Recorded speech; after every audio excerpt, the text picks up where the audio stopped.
चौथो अध्याय। लागे भन्न बुझाइ सुत मुनिले सानन्द हे कौशिका। बस्ता वैष्णवको खुसी हृदयमा त्रैलोक्यका रक्षका। जयकार जय जयकार गरे सबै सुजनले सुन सद्भक्तले नै पनि। लाभा पुष्प अबिर बरसन गरे चौतर्फ शङ्खा धुनी।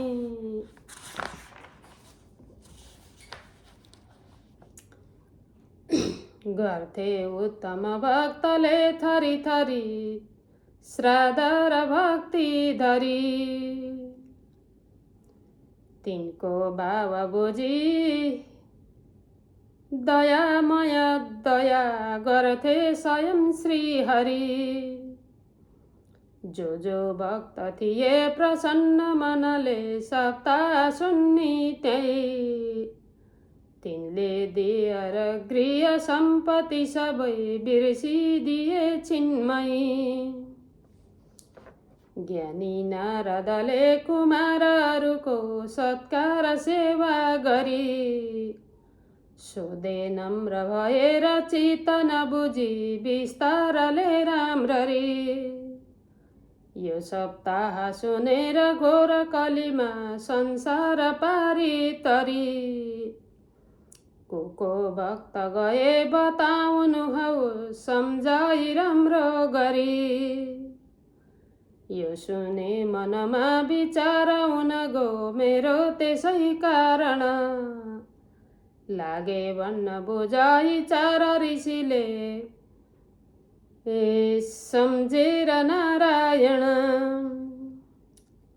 भन्थे सोही कथा बुझाइ क्रमले श्रीसुत ज्ञानी यता।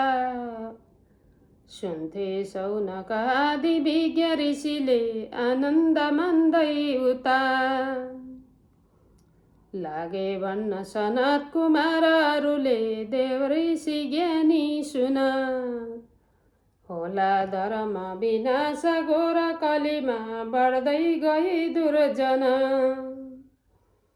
पूजा पाठ र धर्म कर्म जनले सम्पूर्ण त्यागी दिनन्। क्रोधी दुष्ट र असत्य भाषण गरी ठग्ने कलीमा हुनन्। आमा बाबु तेजेर भिन्न रहनन् श्रीका रही साथमा। गर्नन् भोग सहरस कामुक बनी दिनमा तथा रातमा। अर्काको उपकारमा मन दिने होइन कोही पनि। खोज्ने छन् धनदार खोजी अरूकै सम्पत्ति मेरो भनी। जुवा खेल्न बनेर चोरहरूको दुखी तुल्याई मन। एक्लै बस्न रुचाउनन् कली विषे पापी तथा दुर्जन। त्यस्ताले पनि सुन्दछन् यदि भनी सप्ताह राम्रो गरी। हुन्छन् मुक्त अवश्य घोर कलीमा भेटाउनन् श्रीहरि। डुङ्गा हो भव सिन्धु तरन सजिलो सप्ताह भन्ने गुण। भन्दैछौ इतिहास यही विषयको पहिल्यै भएको सुन। एउटा ब्राह्मण आत्मदेव कहिनी कामिष्ट ज्ञानी थिए। थामी धर्म तुलाभद्र नदीको तीरमा बसेका थिए। तिनकी पत्नी थिइन् सुशील र गुणी कैकर कसा धुन्धुली। बस्थे ती दुई दम्पति खुसी भई संसारमा नै भुली। गर्थे दान र धर्म दिन जनमा बाँड्थे सकेको धन। तिनको सन्तति केही भएन र निकै दुखी भए ब्राह्मण। साह्रै दिक्क भएर एक दिन ती त्यागी गृहस्थी सब पहुँचे जङ्गलमा दुखी हृदयले सम्झी उनै माधव।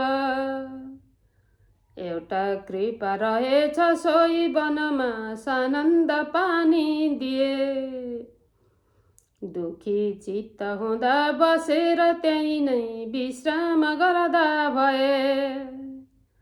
सन्यासी अवधूत एक त्यही नै आएर पानी पिए। देखि तिनकन आत्मदेव दुखीले खुसीले तिनको नजिकै गए।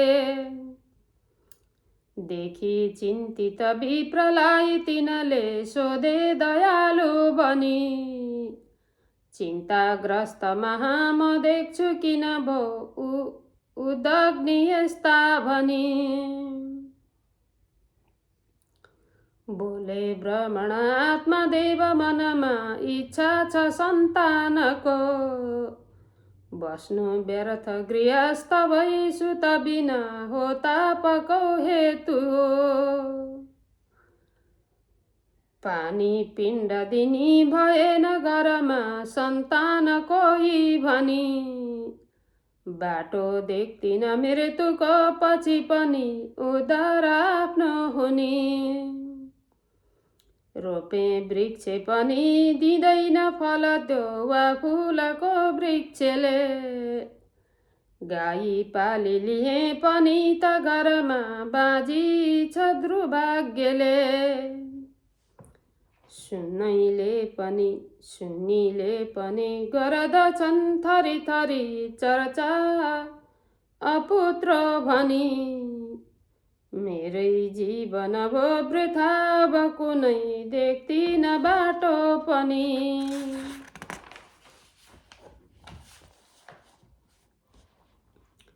पानी पिण्ड दिए पनि पितृहरू लिन्नन् कुनै हर्षले, मैले दान दिए पनि दिजाहरू हुन्नन् खुसी द्रव्यले। आए त्याग्न भनी म यो बखतमा आफ्नो दुखी जीवन, मैले बाँच्नु वृथा छ दूषित सही भन्दैछ मेरो मन। सन्तानको मुखमा केसरी नदेखी, सन्तानको मुखमा एकसरी नदेखी, सन्तानको सकल भोग मनबाट सेखी। सन्तानको अब रहेन मलाई आशा, सन्तानको परिमरे म अकट्य पासा। के हो यो अकाट्य पासा?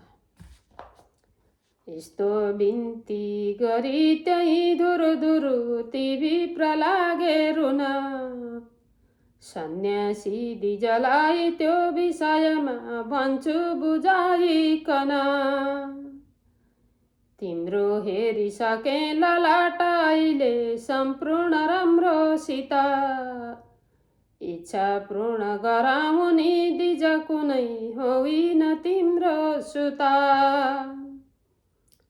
अर्को भन्छु कुरा विचार मनमा सन्तोष शान्ति हुने, बाटो योग्य सपार हे दिज पते उद्धार आफ्नो हुने। छोरो प्राप्त गरी अघि सगरले ती अङ्गका भूपले, बन्दी भइकन उग्रसेन नृपले बस्नु पर्यो कष्टले।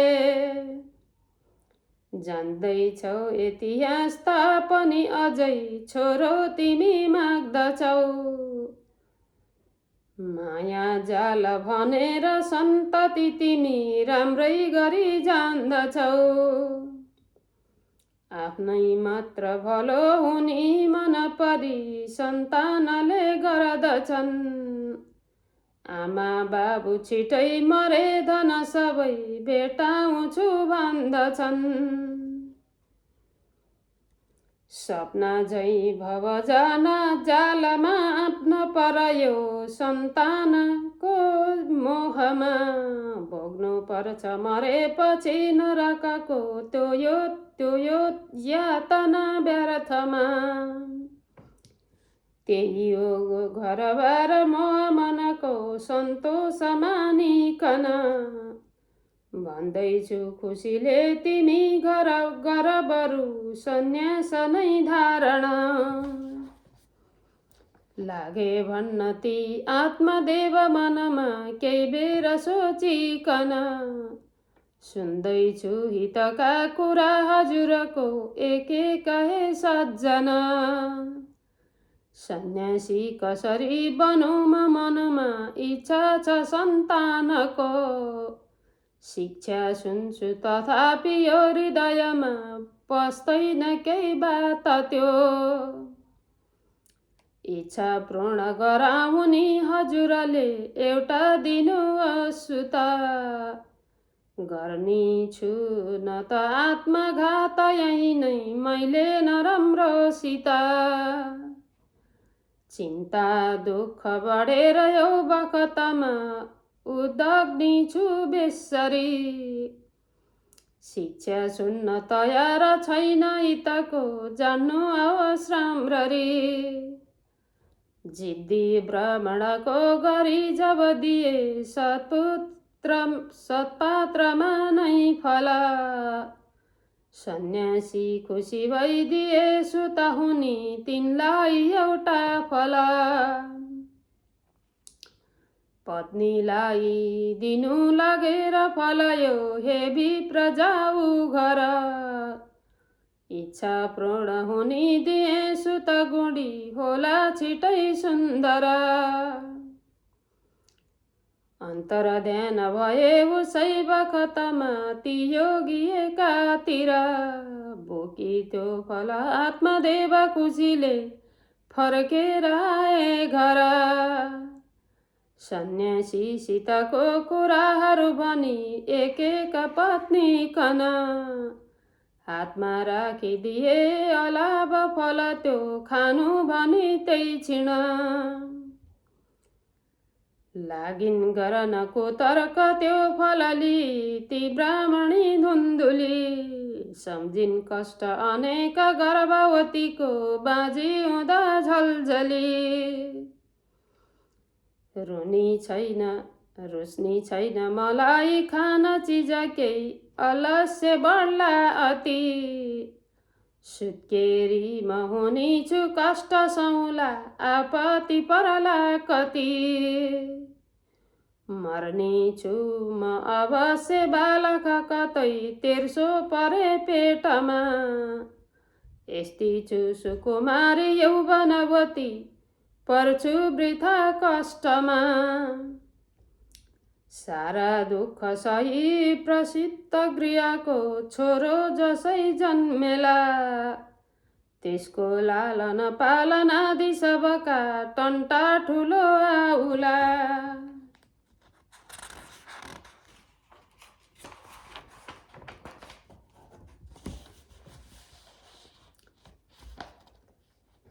पर्ला सुत्नु अवश्य मूत्र मलमा रक्षा गरी पुत्रको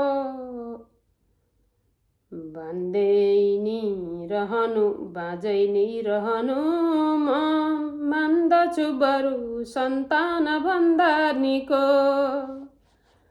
यस्तो तर्क गरी लगेर फल त्यो राखिन् लुकाइकन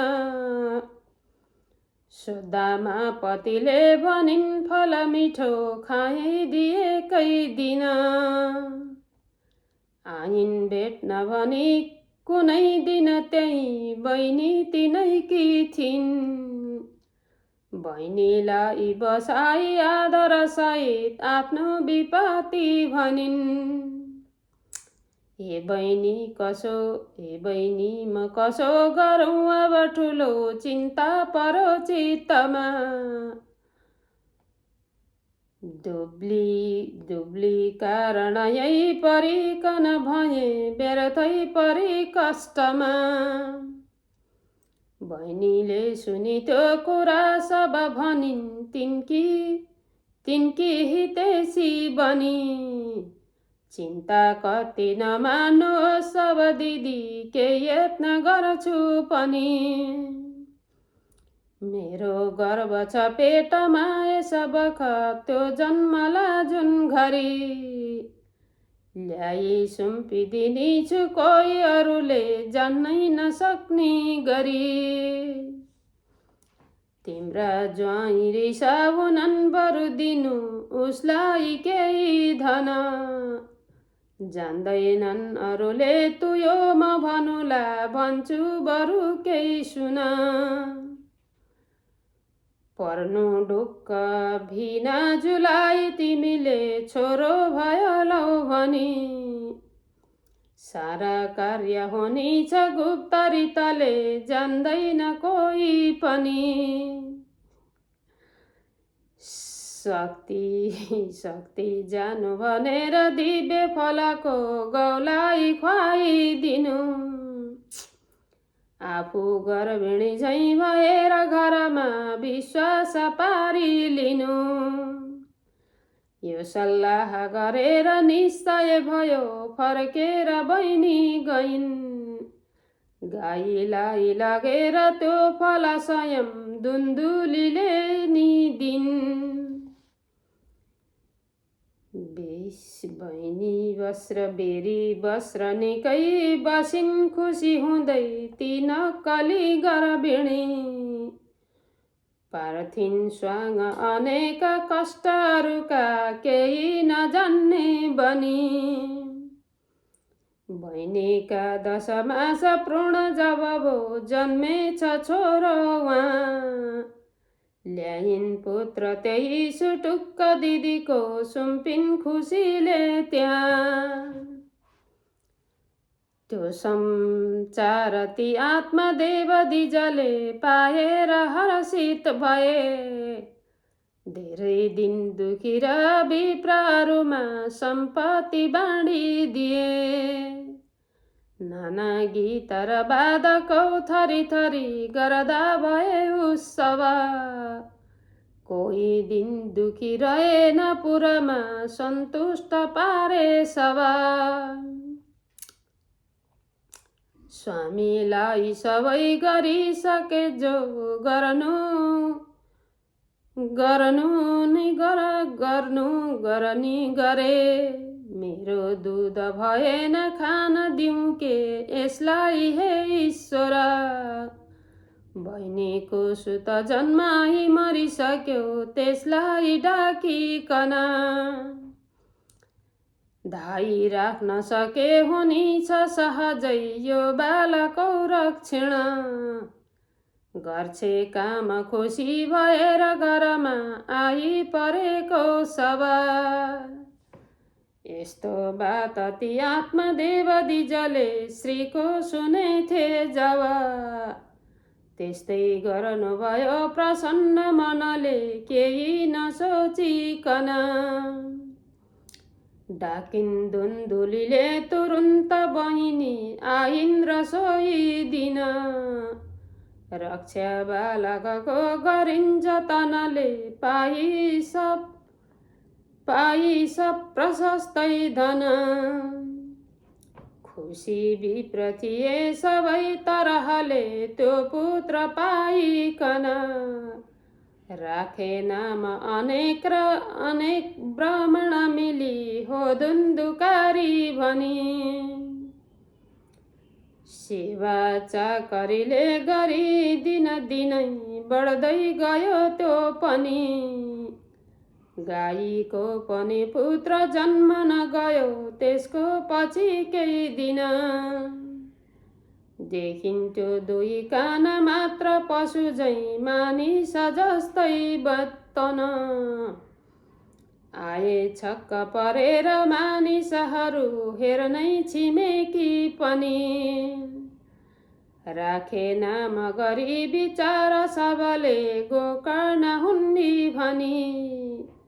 रक्षा ती दुईको गरेर दिजले गर्दै गए पालना। त्यसको भित्री कुरा बुझेन अरूले, केही बित्न लाग्यो दिन। ती गोकर्ण भएपछि अलि ठुला पटशास्त्र पढ्दै गए। ज्ञानी धार्मिक सत्यनिष्ठ र गुणी दानी तेसी भए। कति लामो छ यो अध्याय।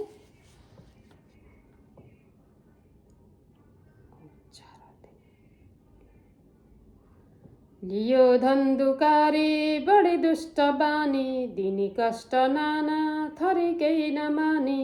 अरूलाई कुट्ने र मारनी गरेर, कुकर्मी र क्रोधी जुवाडे बनेर। दियो कष्ट माता पिता बन्धुलाई, भन्यो सर्वभक्षी तेजी कर्मलाई।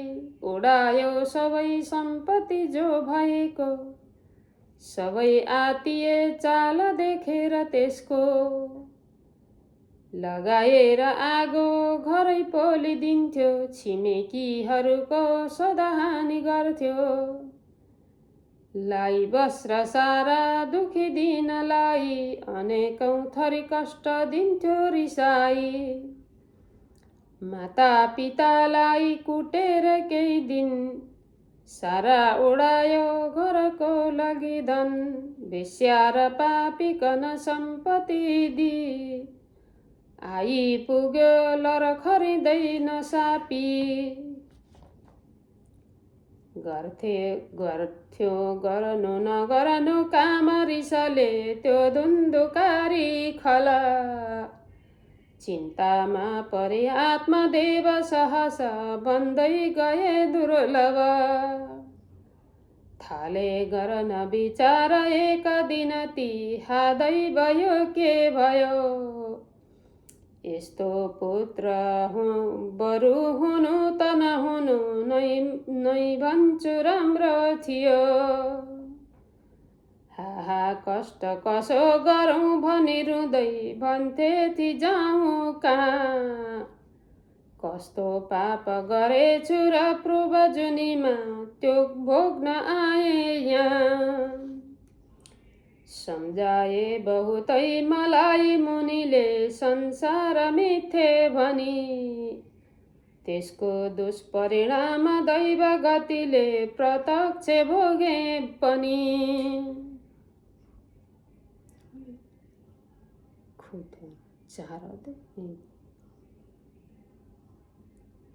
रोएको त्यसरी सुनेर नजिकै गोकर्ण ज्ञानी गए। बाबुलाई बुझाई बाताइतको विस्तार गर्दा भए। स्त्री छोरा धन बन्धु छाडी सहजै पर्ने छ जानु पनि। सोही कारणले पिता सब तेजी, यी मोहका बन्धन। जानुस् जङ्गलमा बसेर हरिको गर्नु आओस् चिन्तन। जसले योग लिएर बस्छ वनमा, त्यागी बनी वैष्णव। त्यसलाई दुई लोकमा सुख सदा मिल्छन् उनै, दिन्छन् उनै माधव। सोधे फेरि ती आत्मदेव दिजले, हे बाबु वनमा गई। के कर्तव्य हुने छ बस्नु कसरी, पर्ने छ कस्तो भई। त्यो सारा तिमीले बुझाऊ क्रमले, जान्दिन केही पनि। दुखी छु अहिले म जान्दिन कुनै, कर्तव्य के हो भनी। नागेर कुरा गर्नु आशा बढाई, नगर्नु कुरा गर्नु आशा बढाई। नराम्रो नै बाँच्ने भई कष्ट पाई, नमिल्ने भयो मिल्नु पर्ने मलाई। नसप्र्यो गति सप्रेन मार्ग पाई। बाबुको बुझी बाबा प्रश्न सुनि त्यो गोकर्णजी भन्दछन्, काम क्रोध र लोभ मोह तेजियो ज्ञानी बनी तर्दछन्। बस्नु पर्छ गरेर चिन्तन सदा सम्झी उनै ईश्वर। यो संसार समुद्र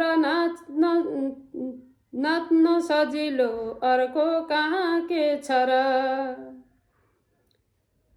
चोला अनित्य सुतदार सबै अनित्य संसारमा सुख कतै पनि छैन नित्य। दिन्छन् कसरी सुख यी जब छन् अनित्य। वैराग्य हौ सुख दिने मनभित्र सत्य। कति लामो अध्याय रहेछ। गोकर्णको जब सुने उपदेश त्यहाँ बिर्सिदिए सब कुरा उही बिचमा।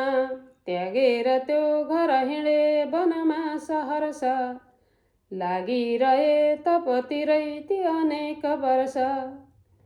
वैराग्यले पछि भयो दिजलाई ज्ञान। केही छैन यो बुझिलिए प्रभुको समान। वैराग्य प्राप्त हुन गो जब सावधानले। पारी तरे पछि तिनी हरिकै कृपाले। यति भागवत महात्म्यको 4थो अध्याय सकियो।